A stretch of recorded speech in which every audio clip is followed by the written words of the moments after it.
Hello friends, नमस्कार। स्वागत करते हैं आप सभी का एक बार फिर से इस हमारे online YouTube channel exam warrior Atul पर। जैसा कि फ्रेंड्स आपने हमारा पिछला वीडियो देखा जो कि बायोलॉजी के इंपॉर्टेंट क्वेश्चन और आंसर के साथ था, और ये हमारा वीडियो हिंदी के जो इम्पोर्टेंट क्वेश्चंस हैं जो इस बार हमारे 22 फरवरी के एग्ज़ाम में पक्का आएंगे उसको लेकर बनाया गया है। तो आप लोग प्लीज़ इस वीडियो को पूरा देखिए और जो क्वेश्चन बताए गए हैं, जिस तरीके से बताए गए हैं इस वीडियो में, उसको नोट कीजिए और उसी तरीके से सिर्फ 5 दिन फ्रेंड्स, सिर्फ 5 दिन अपना दे दीजिए हिंदी के लिए। इस मेरे कहने के बाद सिर्फ 5 दिन दे दीजिए, उसके बाद आप देखिए आपका हिंदी में एक बेहतरीन स्कोर बन जाएगा फ्रेंड्स। तो हम लोग वीडियो में आगे बढ़ते हैं और समझते हैं कि आखिर हिंदी का पेपर आएगा कैसे और उसको अटेम्प्ट कैसे करेंगे। और आप लोग इस वीडियो को देखने के बाद एक आपको लोगों के दिमाग से माइंड सेट बन जाएगा कि हाँ, हम सही कर रहे हैं और हमारा इतना नंबर आ सकता है। तो फ्रेंड्स हम लोग अपने वीडियो में आगे बढ़ते हैं। अगर आप लोगों को वीडियो पसंद आए तो प्लीज़ हमारे चैनल को सब्सक्राइब, लाइक और कमेंट शेयर जरूर कीजिए फ्रेंड्स, ठीक है। तो हम लोग वीडियो में आगे बढ़ते हैं और समझते हैं कि हमारा क्वेश्चंस कैसे आता है फ्रेंड्स।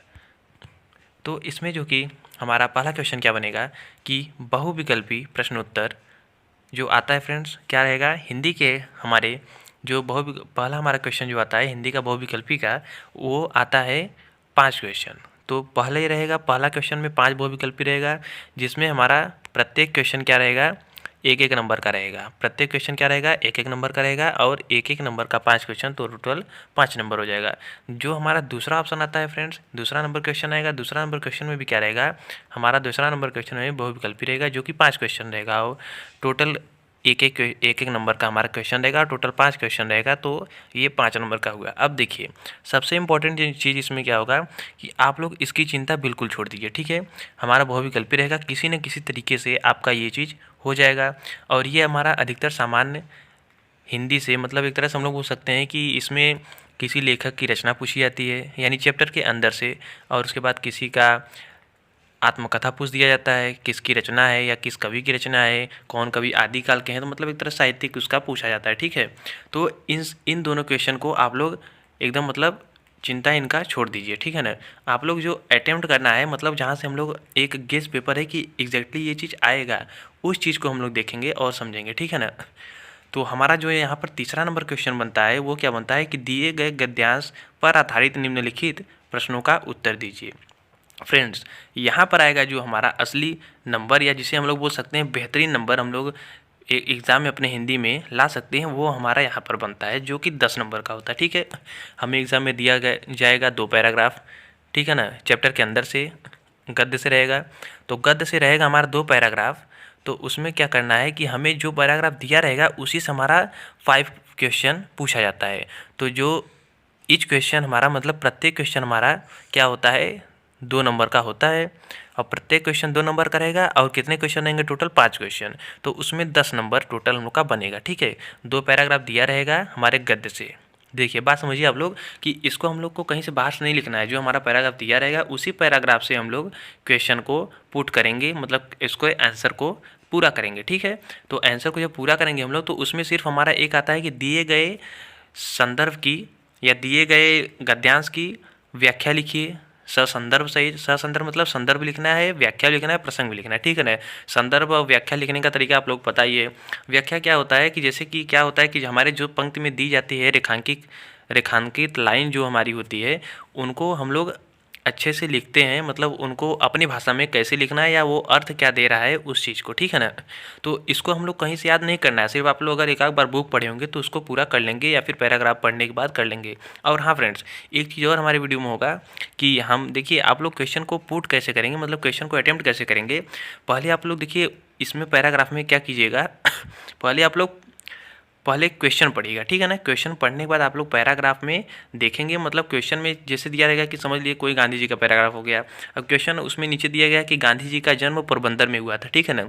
तो पोरबंदर में हुआ था, तो पहले आप क्वेश्चन पढ़ लेंगे, तो पैराग्राफ को पढ़ेंगे तो आपको क्वेश्चन पढ़ने के बाद एक चीज़ तो मिला ना कि हाँ उनका जन्म कहीं दिया होगा, जन्म दिया होगा। तो आप पैराग्राफ में खोजिए कि उनका जन्म कहाँ लिखा गया, मतलब पैराग्राफ में जन्म शब्द कहाँ है। जन्म मिला तो उस लाइन को आप पढ़िए, तो आपको वहाँ से डायरेक्ट मिल जाएगा कि आखिर हाँ इनका यहाँ पर जन्म दिया है। तो ये आंसर अटेम्प्ट, मतलब क्वेश्चन अटेम्प्ट करने का तरीका होता है फ्रेंड्स, ठीक है। और उसके बाद जो हमारा चौथा जो क्वेश्चन होता है, तो इसमें 2 पैराग्राफ रहेगा, तीसरे वाले में भी, ठीक है, वो 10 नंबर का रहेगा, ठीक है ना, ओके। और उसके बाद क्या होता है कि जो हमारा अगला रहेगा, तो फ्रेंड्स जो हमारा इसमें अगला क्वेश्चन क्या बनता है, अगला क्वेश्चन हमारा जो चौथा नंबर है उसमें क्या रहता है कि दिए गए पद्यांश पर आधारित निम्नलिखित प्रश्नों के उत्तर दीजिए। अब देखिए, एक पद्यांश से भी आएगा, गद्य से हुआ हमारा तीसरा नंबर, पद्यांश से हुआ हमारा चौथा नंबर। ये चौथा नंबर भी हमारा दो इसमें पद्यांश दिए जाते हैं, यानी दो पैराग्राफ अथवा करके दिया जाता है, ठीक है। वो भी हमारा कितना का होता है, मतलब 5 क्वेश्चन दिया जाएगा, प्रत्येक क्वेश्चन 2 नंबर का आएगा, तो टोटल हमारा कितने का हो जाएगा, 10 नंबर का, ठीक है ना फ्रेंड्स। तो यहाँ से आपको लोगों को 10 नंबर मिला, यहाँ से 10 नंबर, ठीक है ना, 20 नंबर। कुछ भी नहीं करना, सिर्फ अगर आप लोग एक बार बुक पढ़े होंगे तो इन सब क्वेश्चन को आराम से अटेम्प्ट कर लेंगे, तो मतलब आप लोगों का 20 नंबर यहाँ से पक्का हुआ, ठीक है। पहला दूसरा भी छोड़ दीजिए, ठीक है ना। यहाँ से 2 क्या हुआ हमारा 20 नंबर का तैयार हुआ। देखिए बस देखते ही जाइए, आप लोगों का एकदम क्वेश्चन, मतलब इस वीडियो को लास्ट में होते होते आप लोगों को लगेगा हाँ 60 से 70 नंबर हम लोग आराम से कर लेंगे, ठीक है ना फ्रेंड्स। बस थोड़े से मेहनत पर 5 दिन आप लोग दे दीजिए मेरे कहने पर, उसके बाद आप लोग का कम से कम 100 में से आराम से 80 प्लस नंबर आप लोग ला सकते हैं, ठीक है फ्रेंड्स। तो देखते हैं हम लोग पाँचवा नंबर क्या है।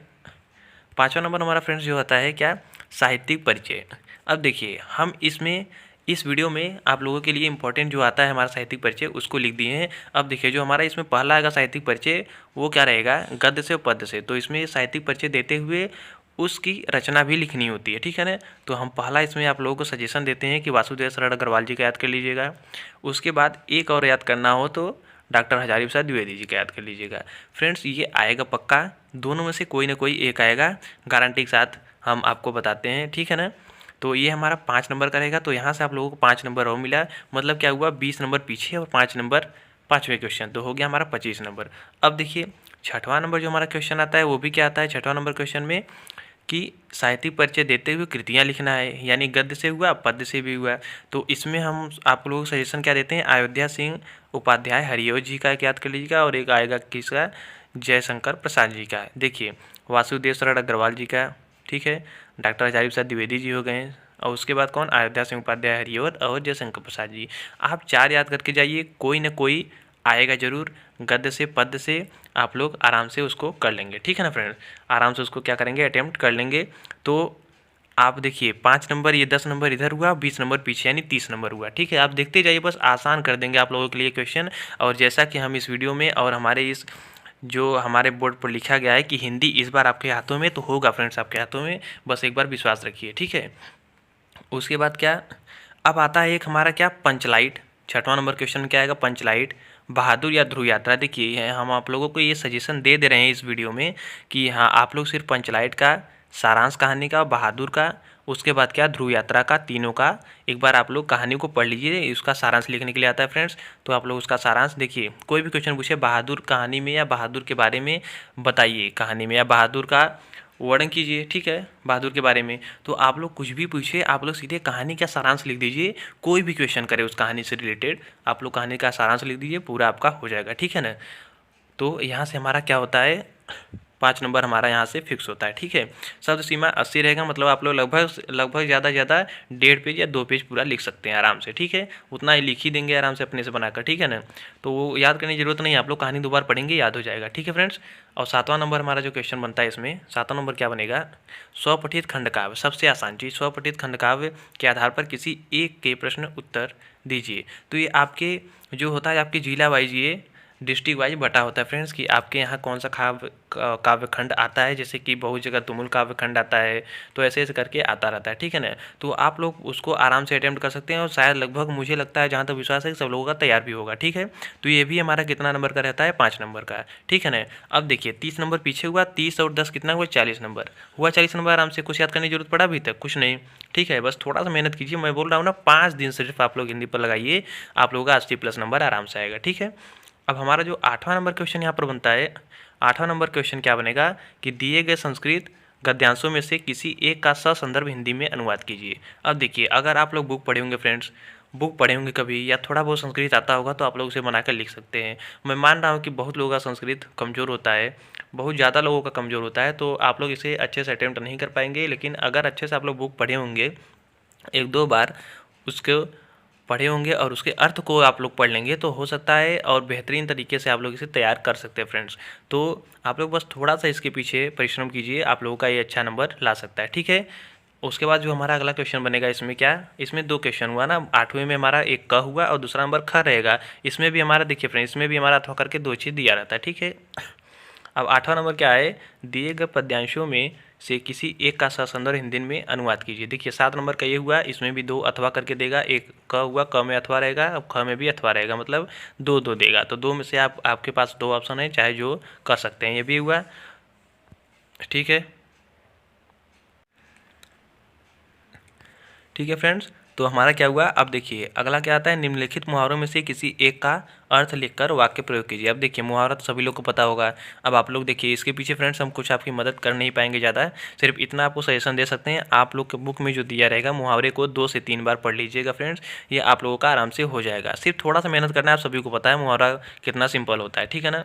फिर अगला क्वेश्चन हमारा जो बनता है 10वां नंबर, 10वां क्या है कि अपठित गद्यांश पर आधारित निम्नलिखित प्रश्नों के उत्तर दीजिए। देखिए आप लोगों को इसमें भी कुछ में नहीं मेहनत करना है, कुछ नहीं परिश्रम करना है। जैसे पिछला था हमारा गद्यांश, उसका 5 प्रश्न आ रहा था, उसको लिखना था, वैसे इसमें भी रहेगा फ्रेंड्स। एक रहेगा क्या, एक पहला क्वेश्चन 1 नंबर का, फिर 2 नंबर का रहेगा, टोटल ये भी 5 नंबर का हमारा क्वेश्चन रहेगा, ठीक है ना। तो इसको भी आप लोग आसानी के तरीके से, आसान से, बहुत सिंपल वे से आप लोग इसे अटेंड कर सकते हैं, ठीक है। और हमारा 11वां नंबर क्वेश्चन क्या रहेगा, निम्नलिखित शब्द युग्मों का सही अर्थ चयन करके लिखिए। अब देखिए जैसे कि आप लोग समझेंगे कि सही युग्म क्या है, तो हम आप लोगों के लिए एग्जाम्पल जैसे लिख दिए हैं कि जैसे होता है कपट, कपाट, ठीक है। तो ऐसे युग्म होते हैं, उनका सही अर्थ आप लोगों को लिखना होता है, ठीक है। अब जो हमारा इसमें ख नंबर रहेगा, क्या रहेगा, निम्नलिखित शब्दों में से किसी एक के 2 अर्थ लिखिए। 2 अर्थ, और देखिए 2 अर्थ जब एक से अधिक अर्थ पूछ ले उसे हम लोग पर्यायवाची बोल देते हैं। तो क्या होता है, हम लोग उसको पर्यायवाची में लिखेंगे, वो भी हमारा 2 नंबर का रहेगा फ्रेंड्स, ठीक है ना। तो आप लोगों का लगभग यहाँ से 40 से 50 नंबर तक अभी तक कंप्लीट हो चुका है, ठीक है। उसके बाद देखिए क्या है, ग नंबर में निम्नलिखित वाक्यांशों के लिए एक शब्द का चयन करके लिखिए, ठीक है। अब अनेक वाक्यांश दिया रहेगा, जैसे कि बोलते हैं ना कि जानने वाला या जानने की इच्छा रखने वाला जिसे बोलते हैं, तो हम लोग क्या बोल सकते हैं उसको, जिज्ञासु, ठीक है ना। तो ऐसा कुछ करके हम लोग का क्या रहेगा, अनेक वाक्यों के लिए, या बोल सकते हैं हम लोग निम्नलिखित वाक्यांशों के लिए एक शब्द का चयन करके लिखिए, ठीक है। ये भी 2 नंबर का आपका हुआ, 2 क्वेश्चन रहेगा इसमें, ठीक है। अब ख नंबर में निम्नलिखित में से किन्हीं 2 वाक्यों को शुद्ध करके लिखिए। अब 2 वाक्यों को शुद्ध करने का ये भी 2 ठोड़े करना रहेगा, ठीक है ना। ये भी हमारा कितना हो जाएगा, 2 नंबर का हो जाएगा, ठीक है। अब देखिए उसके बाद आता है हमारा क्या, रस। उसके बाद क्या आता है फ्रेंड्स, रस आता है, ठीक है। अब रस देखिए क्या, हास्य रस और वीर रस का स्थायी भाव, साथ में परिभाषा, अथवा क्या है, अथवा में आगे हम लोग देखेंगे। तो आप लोग याद कर लीजिए सिर्फ हास्य रस और वीर रस, ठीक है ना। हास्य रस किसे कहते हैं, वीर रस किसे कहते हैं, इसका स्थायी भाव और इसकी परिभाषा, ठीक है फ्रेंड्स। अब देखिए अगला नंबर जो हमारा क्वेश्चन में, ये भी देखिए 2 नंबर का है, ठीक है ना। अगला नंबर जो हमारा क्वेश्चन बनेगा क्या है कि अनुप्रास अथवा रूपक अलंकार, अलंकार भी आपका आएगा 2 नंबर का। तो अनुप्रास एक याद कर लीजिए, एक रूपक अलंकार, ये भी आप लोग 2 ठो याद कर लीजिए, और इसका उदाहरण सहित, लक्षण सहित सब याद कर लीजिए, ये भी आप लोगों का 2 नंबर पूरा हो जाएगा, ठीक है फ्रेंड्स। उसके बाद आता है क्या, चौपाई, सोठा छंद। देखिए हम आप लोगों को इसमें बता दे रहे हैं कि सिर्फ आप हिंट दे रहे हैं ना, चौपाई और सोठा छंद सिर्फ याद कीजिए, इसमें अनुप्रास और रूपक, उसमें हास्य और वीर, ठीक है। तो ये सब याद कर लीजिए, आप लोगों का ये भी 2 नंबर का रहेगा, ठीक है। अब आप लोगों का ये सिलेबस की तरफ भी तैयार हो जा रहा है, और जो हमारे आने वाले हैं अगले स्टूडेंट या अगले क्लास में जो आप लोग 12th में जाएंगे, तो उनके लिए सबसे आसान हो जाएगा, ठीक है। और जो इस बार बोर्ड एग्जाम देंगे उनके लिए तो बहुत ज़रूरी है, ठीक है ना। अब देखिए 13 नंबर क्या आता है, किसी विद्यालय के प्रबंधक के नाम प्रवक्ता पद पर नियुक्ति हेतु आवेदन पत्र। देखिए एक आवेदन पत्र आता है, वो भी 6 नंबर का होता है। आवेदन पत्र बहुत आसान होता है, आप लोग अगर कमेंट करेंगे कि आवेदन पत्र आप लोगों को लिखने नहीं आता है, तो हम उसके लिए भी आप लोगों को आसान वे में आवेदन पत्र लिखना सिखा देंगे फ्रेंड्स, ठीक है ना। तो उसके बाद हमारा अगला क्या आता है, अथवा में करके क्या आएगा, किसी बैंक के प्रबंधक को कोई व्यवसाय करने हेतु ऋण प्राप्ति के लिए एक आवेदन पत्र लिखना, ये भी आवेदन पत्र हुआ। फिर 14 नंबर हमारा क्वेश्चन क्या आता है, निम्नलिखित विषयों में से किसी एक विषय पर अपनी भाषा शैली में निबंध लिखिए। ये भी सबसे आसान होता है, निबंध लिखना होता है फ्रेंड्स, ठीक है ना। अभी देखिए इसमें आप लोगों के लिए ला दिए हैं कि वन रहेंगे तो हम रहेंगे, ठीक है, मतलब वन संरक्षण पर लिखना है।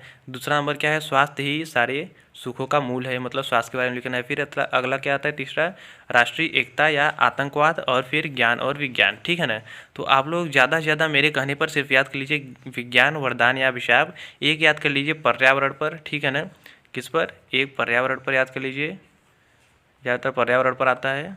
ये 2 चीज़ पर आप लोग तैयार कर लीजिए, आप लोग का पूरा हो जाएगा, ठीक है फ्रेंड्स। तो अब आज के लिए इतना ही, और अगर आप लोगों को वीडियो अच्छा लगा हो तो प्लीज़ वीडियो को लाइक कीजिए, शेयर कीजिए और कमेंट कीजिए, और जितना बताया गया है उसे तैयार कर लीजिए। आप लोग का इस बार बोर्ड एग्ज़ाम में एक अच्छा नंबर आएगा फ्रेंड्स, और पॉजिटिव थिंकिंग के साथ पढ़ते रहिए और बढ़ते रहिए। तब तक के लिए जय हिंद।